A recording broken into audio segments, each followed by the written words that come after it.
ওরহমতুল্লাহি বাবারকাতুহু। কেমন আছেন সবাই? আসুন আজকে আমরা কিছু মসজিদের আদব সম্পর্কে জানার চেষ্টা করি।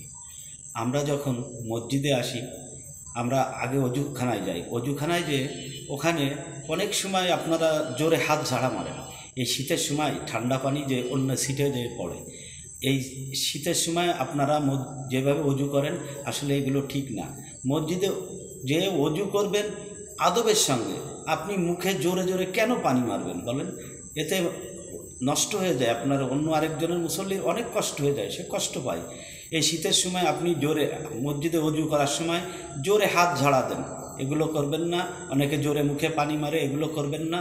আর মসজিদের সঙ্গে যাদের অজুখানা, সেখানে যে অনেকে চিল্লে পাল্লা জোরে জোরে কথা বলে, এতে মসজিদে মুসল্লিরা সালাত অবস্থায় থাকে, জিকির অবস্থায় থাকে, এদের সালাত ধ্যানের সমস্যা হয়, এই সালাতের সমস্যা হয়, জিকিরের সমস্যা হয়। এর কারণে আপনি মসজিদে যাচ্ছেন সোয়াবের আশায়, গুনাহ করে আসছেন। আপনি জানেন না মসজিদের আদব সম্পর্কে আমাদের জানা দরকার। আপনি মসজিদে আসবেন, প্রথমে মসজিদে ঢুকবেন, আল্লাহুম্মা ফতাহলি আবওয়াবা রহমাতাকা, এই দোয়া পড়ে আপনি ভিতরে ঢুকে ডান পা দিয়ে ঢুকবেন, ঢুকে আল্লাহর প্রশংসা করবেন। তারপরে একবার দুরূদ শরীফ পড়বেন। মসজিদের হক আছে দুই রাকাত তাইহাতুল দুকুকুলুল মসজিদ, এই মসজিদে 2 রেকাত, হকের 2 রেকাত নফল নামাজ আপনি আদায় করবেন। এটা মসজিদের হক পূরণ করা হয়। আপনি এই নামাজ পড়ার পর আপনি 2 রেকাত সুন্নত, আপনার সুন্নত বাকি থাকলে সুন্নত পড়বেন, আর তা না হলে আপনি চুপচাপ বসে জিকিরে থাকবেন। অনেকে দেখি ডাইনে ঘুরে থাকে, বায়ে ঘুরে থাকে, পিছনে ঘুরে থাকে, আসলে এতে মসজিদের আদব নষ্ট হয়ে যায়। আপনি সবসময় খেয়াল রাখবেন, কেবলাকে সামনে রাখবেন। মসজিদে ঢুকে যদি কেউ কোনো কথা বলে, আপনার খেয়াল দেওয়ার দরকার নেই। যদি পারেন তাকে ইশারা করে চুপ করাবেন, এটাও দরকার নেই। আপনি মসজিদের পরিপূর্ণ হক আদায় করার জন্য আপনি চুপচাপ জিকিরের সঙ্গে থাকবেন। আপনার যদি জীবনে কাজা নামাজ থাকে, এটা পড়লেন। আপনার অনেক সালাত জীবনে আমরা বাকি আছে, পড়ি না, জানি না, মনেই নাই কবে আমাদের কোন সালাত ঠিক মতো পড়া হয় না। কাজা সালাতগুলো পড়বেন।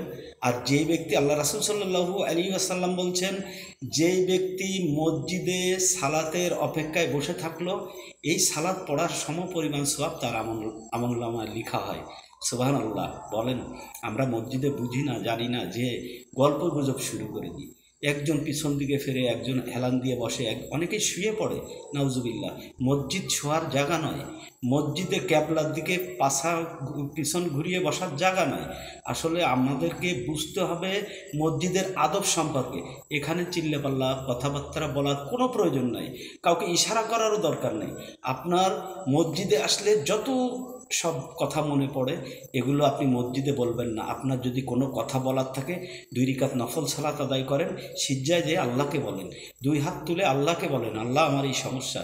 দুনিয়ার, আপনাদের মসজিদে আসার পরে দুনিয়ার সমস্যা শুরু হয়ে যায়। এগুলো কি বলেন? এগুলো কি? আপনারা কি শুরু করেছেন? এগুলো কি করেন? মসজিদ, এখানে এটা আল্লাহর ঘর বলা হয়, ইবাদতের জায়গা। এখানে আসবেন ইবাদত করতে। এখানে এসে আপনারা যা শুরু করেন, আসলে এগুলোর থেকে আমরা বুঝতে পারি যেটা আছে শেষ জামানা। আর বর্তমান আলেম ওলামাদের কিছু বলার দরকার, ভুল ত্রুটি ক্ষমার দৃষ্টিতে দেখবেন। রাসূল সাল্লাল্লাহু আলাইহি ওয়াসাল্লাম বলছেন, শেষ জামানায় এমন একটা পরিবেশ হবে, বয়ান হবে বেশি, আমল হবে কম। আসলে আমরা দেখি বর্তমান মসজিদগুলোয় ইমাম আলেম ওলামারা সালাতের সময় খুব শর্ট করে সালাত আদায় করা, আর বয়ান দেওয়ার সময় ওনার টাইম পার হয়ে যায়। এগুলো করবেন না, আমাকে ক্ষমা করবেন। আমি অনুরোধের সঙ্গে বলছি, এদিকে খেয়াল রাখবেন। আপনারা অযথা বয়ান একটু কমায় দেন, সালাতে 2 মিনিট বাড়ায় দেন। আপনি সালাতে রুকু সিজদা একটু ধীর স্থির করেন, এত দ্রুত কেন? আল্লাহ রাসূল সাল্লাল্লাহু আলাইহি ওয়াসাল্লাম বলছে, সালাতে কোনো তাড়াহুড়া করবেন না, সালাত পড়বেন ধীর স্থিরভাবে। আসলে আমাদের যে অবস্থা, যে ঈমান নিয়ে আমরা বর্তমান বেঁচে আছি, আমাদেরকে খাঁটি মুমিন মুসলমান বলা যায় না। আমাদের ভিতর অনেক ত্রুটি আছে। অনেকে দেখি মসজিদের ভিতরে এসে আঙ্গুলের পায়ের ওই মরা চামড়াগুলো খোটে, অনেকে দাঁত খিলাল করে, নাউজুবিল্লাহ। এগুলো একদম করবেন না।